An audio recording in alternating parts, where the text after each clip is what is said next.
بسم اللہ الرحمن الرحیم۔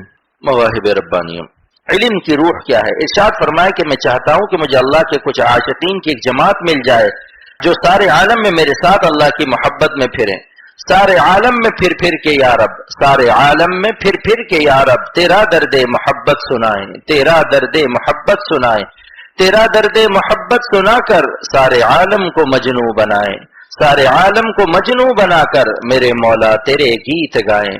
در بدر ڈھونڈتا ہے یہ اختر اہل درد محبت کو پائیں، در بدر ڈھونڈتا ہے یہ اختر اہل درد محبت کو پائیں۔ آپ بتائیے ایک مومن کو اللہ کی محبت سکھا دینا کہ وہ اللہ والا بن جائے، خاص کر ایک عالم صاحب درد ہو جائے اور اس کی اصلاح ہو جائے، تو عالم کی اصلاح سے عالم کی اصلاح ہوتی ہے۔ پھر ایک دارالعلوم کیا، ایک عالم آپ کا دارالعلوم ہوگا۔ دارالعلوم کی روح اللہ کی محبت ہے، ورنہ دارالعلوم اینٹ اور سیمنٹ کا نام نہیں ہے۔ مولانا شاہ محمد احمد صاحب رحمۃ اللہ علیہ فرماتے ہیں دارالعلوم دل کے پگھلنے کا نام ہے، دارالعلوم دل کے پگھلنے کا نام ہے، دارالعلوم روح کے جلنے کا نام ہے، دارالعلوم روح کے جلنے کا نام ہے۔ دل اللہ کی محبت میں تڑپ رہا ہو، اصلی دارالعلوم یہ ہے۔ دارالعلوم تعمیر کرانا اور اس کے لیے اینٹیں لانا اور دارالعلوم چلانا ایک غیر عالم بھی کر سکتا ہے۔ استادوں کو تنخواہ ایک غیر عالم بھی دے سکتا ہے، طلباء کی نگرانی غیر عالم بھی کر سکتا ہے، لیکن کسی صاحب درد سے اللہ کی محبت کا درد حاصل کرنا بے بہا اور قیمتی چیز ہے۔ اپنے شیخ کے ساتھ عالم میں پھر پھر کر یہ درد حاصل کریں اور اللہ کے بندوں کو تقسیم کریں، پھر آپ کا دارالعلوم دارالعلوم ہوگا، پھر آپ کا درس ہوگا کہ طالب علم بھی صاحب نسبت بن کر نکلیں گے۔ میں نے اپنے بیٹے مولانا مظہر میاں سے کہا کہ کتب خانہ اور دواخانہ تو غیر عالم بھی چلا سکتا ہے، آپ اپنا وقت اللہ کے دین کے لیے وقف کیجئے۔ اگر ساری دنیا مچھر کے پر کے برابر ہوتی تو اللہ تعالیٰ کسی کافر کو ایک گھونٹ پانی نہ دیتے۔ آپ مچھر کا پر پیش کر کے اپنی دنیا کا کام لیجئے، ملازمین کو اچھی اچھی تنخواہیں دیجئے، وہ آپ کا کام صحیح طرح انجام دیں۔ ان کو مچھر پیش کر کے آپ مخلوق خدا کو محبت کے اچھر سکھائیں۔ ہندی اور گجراتی میں حروف کو اچھر کہتے ہیں، لہٰذا اب آپ نے کبھی نہ دیکھا ہوگا کہ مولانا کتب خانے یا دواخانے میں جا کر بیٹھے۔ حضرت والا کا انوکھا طریق اصلاح۔ کل اختر کی ایک عظیم غلطی پر حضرت والا دامت برکاتم نے اختر کو اصلاح کے لیے ڈانٹا اور تنبیہ فرمائی تھی۔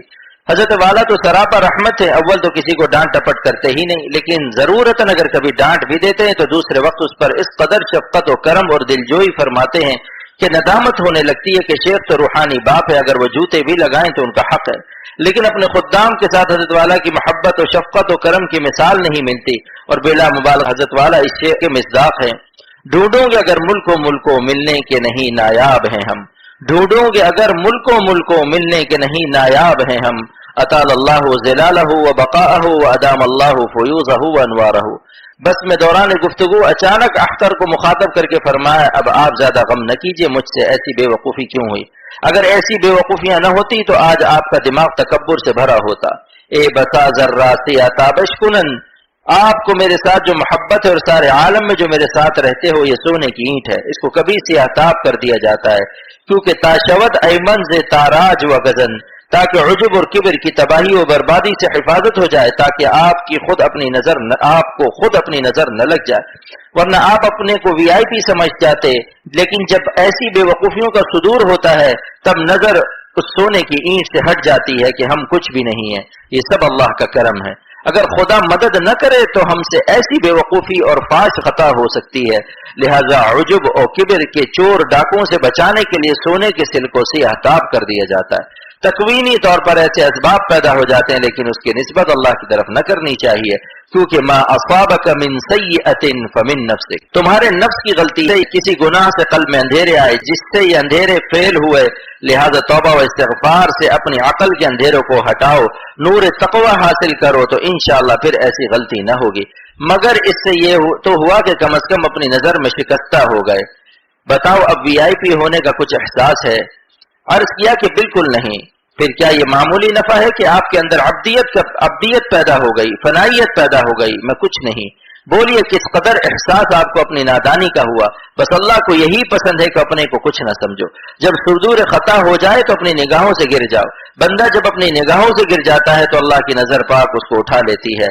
فہم و خاطر تیز کردن نیست را، مولانا رومی صاحب پونیہ فرماتے ہیں کہ عقل و فہم تیز کرنے سے اللہ کا راستہ طے نہیں ہوتا، جز شکستہ مین غیرت فضل شاہ، شکستہ دل شکستہ خاطر کو جو اپنے کو پسماندہ سمجھتا ہے اللہ کا فضل اس کی دستگیری فرماتا ہے۔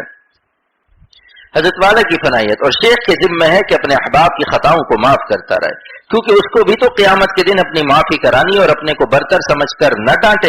یہی سمجھے کہ یہ شہزادے ہیں اور شاہ نے حکم دیا کہ ان کو کوڑے لگاؤ، تو جلاد کوڑے لگاتا ہے تو ڈرتا بھی رہتا ہے اور بادشاہ کی نظر کو دیکھتا رہتا ہے کہ کہیں شاہ کی نظر نہ بدل جائے، کہ کوئی کوڑا تیز نہ لگ جائے۔ یہ حکیم الامت کے ارشادات ہیں۔ فرماتے ہیں کہ اصلاح بھی تو ہمارے ذمہ ہے، خاموش کیسے رہیں؟